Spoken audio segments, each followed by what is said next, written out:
We've been getting a few inquiries just lately about various paperwork on radios and what we may have or may not have. And truth is, we're always chasing bits and pieces. If you've got a brochure and we haven't got it, well, we want it absolutely if we can.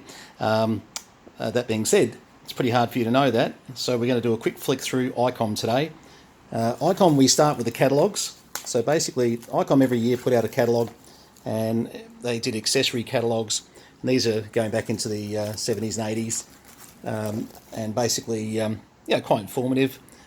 Various catalogues that came out. These were multi-page catalogues that just kept on going and going and going. And as you can see, we're up to the IC781, and we're just starting to sort of get through into the 90s here with the 738s, 736s, etc. Excuse me. Options manuals. These were really handy because, as you can see, they detailed all their radios, and it was a very handy booklet to quickly go to if you're an ICOM dealer. D-Star introduction, more catalogues getting into, once again, the 90s there, I would say. And once again, we're the IC910H there, and the 700, is that there? Into the 2000s anyway. And then one of their invitation booklets, which had quite a range of gear. Their 50th anniversary book, which was quite good. That was 2014, as written up the top there. ICOM also did quite a range of marine, etc. So this will give you an idea of what we've got, and by that, hopefully, give you an idea of what we haven't got. The 7800, 7700 was a booklet, which was quite good. 781 was a slightly smaller booklet, and people may say, you own an ICOM 7850, why don't you have the 7850 brochure? Yep, that's a good question. 150 radios made, and owners of the radios don't have the brochures. It's a hard one to get, to be honest. 775 DSP, which a lot of people over the years have really loved that radio. 761s, 765s, 746s. I mean, some of these brochures are just magnificent because they're really a great look at what was available. This is far from comprehensive in regards to having everything that you would need to say it was a complete set. So that's why we urge you, if you've got brochures and they're just sitting in the drawer, we're trying to get as absolute a set as possible, and we're getting there. It's, as you can see, there's quite a bit of stuff here.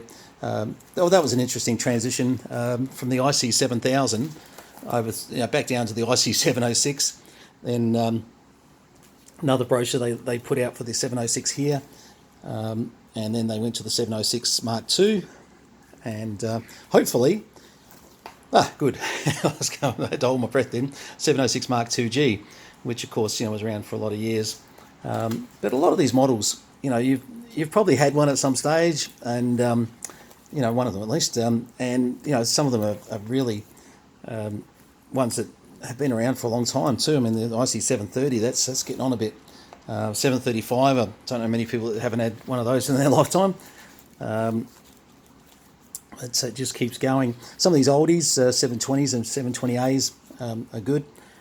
Then you can see the progression, 740s through to 745, 751 and 751A. So it just kind of makes its way through. We haven't got these in 100% the right order just yet. We're still got a little bit to sort out.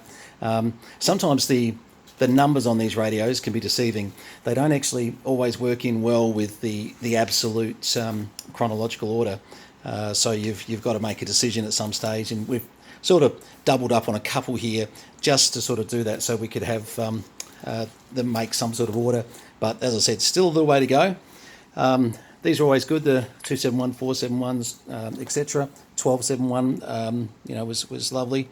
And then we've gone from AEs to 471A. There was a different brochure put out for this, so different releases. Of course, then they went over 275s to 475s, and don't think we had a brochure for a 1275 when I turned this page. No, we didn't. There you go. Then we're sort of into a few of the ICOM receivers. And they've always done a good range of receivers for sure, whether it's the earlier or the later later models, but they've done very well over the years, and most of these we've got sitting out in the shed, which is a little bit damning that that would be the case. Handhelds, one of the things you learn about some of the amateur radio manufacturers, whether it's receivers or transmitters, the range of handhelds is huge. There is absolutely so many handhelds that are on the market by Kenwood, ICOM and Yaesu. It's one of the things where we wondered if we were going to have enough room to be able to put them all on board. But don't mind that phone in the background, the answering machine will get that. But and same with UHF, VHF mobiles. Once again, all the three major brands, they just had so many models over the years. And, you know, for all the R&D that goes into some of these, you kind of think, wow, how do they make money? But it's a world market. These were very popular in my very early days of Oscar 10 and satellite usage. I had two of those working, the IC490A, the uplink, and 290 being the receiver. And then they had the H, and actually I had the H's, sorry, of both those, which gave us a little bit more power. Obviously D-Star came in with the ID1 and quite popular. 1.2 gig is, ICOM's always had a fairly good range of 1.2 gig gear. Oh, we've got a page missing there, don't know what was going on there. And as we keep going through, once again, we're really getting down to, you know, some of the monobanders for VHF, etc. And a little bit of marine stuff here as well. And we sort of thought it was important to put in a bit of what they did commercially as well. It just kind of jumped in the middle there a bit. But these are mainly either 2 or 70. Then we come over to ICOM decided to do a bit of a range in the CB gear in my sort of later days in the industry. And some of their gear, you know, look, ICOM's got a very good commercial range too. And I think over the years, you know, they've really made their money in commercial. I mean, people think ham radio's where the money's at, but it's kind of not.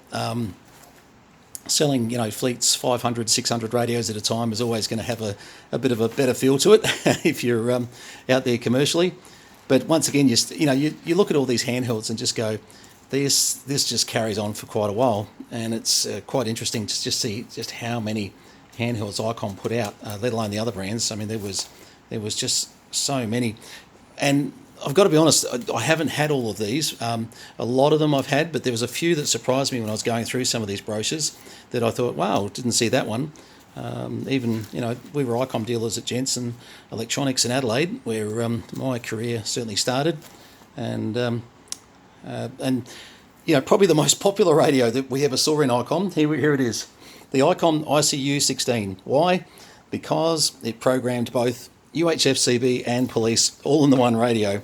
Trust me, that radio got a lot of people into a lot of trouble, specifically in Adelaide. I think some of you who are watching the video know exactly what I'm talking about there. There was a big problem with those. Anyway, enough said on that one. All right, getting closer to the end now, but this is the ICOM range, and you know, we know that we could have twice this. Oh, I just did a bit of an accessory package at the back, whereas it wasn't much there actually, to be honest.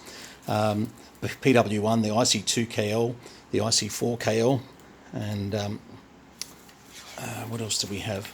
Oh, the AT500, which went with the 2KL, the SWR 2000 meter. That was the WR 2000, sorry, the more plasticky one of the two. Some tuners, and I think we are nearly there. AH4, probably one of the most sold antenna tuners on the market. If you've got one of these, we want to buy one of those. I only saw it in the brochure recently and thought, hang on, we've got every ICOM Kenwood Yaesu clock there is, but we don't have that one. So we're on a bit of a lookout. A little bit of commercial stuff, but not much. A little bit of airband, and I think we're normally it's pretty close to, yeah, just a little bit of commercial, which these were the equivalent to the UHF U16s with the H16s. So that is pretty much, I think, the end of it. And as you can see, you know, that's one folder. Probably, you know, we could easily fill another one once we find some of the other models. But that's ICOM in a nutshell so far. So anyway, we shall leave it up to you guys. If you have brochures, certainly send them to us, and we're very, very, very happy to take them on board. Cheers all, VK3CM, Tangambalanga, North East Victoria.